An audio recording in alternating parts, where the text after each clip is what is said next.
How to make a game pass in Roblox. Firstly, go to your browser and log into Roblox using username and password. And after that, go to create.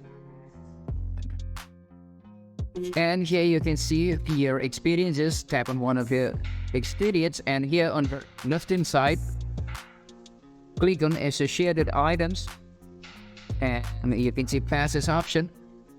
From here, click on create a pass, and for here you will need an image to upload.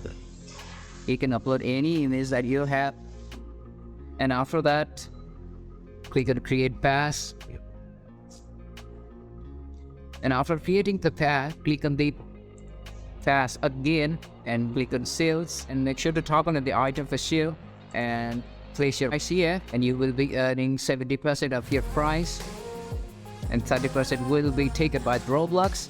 And after that, click on save changes and the pass will be created. So this is how you create a game pass in Roblox. And if you find this tutorial helpful, please subscribe and don't forget to leave us a like and comment.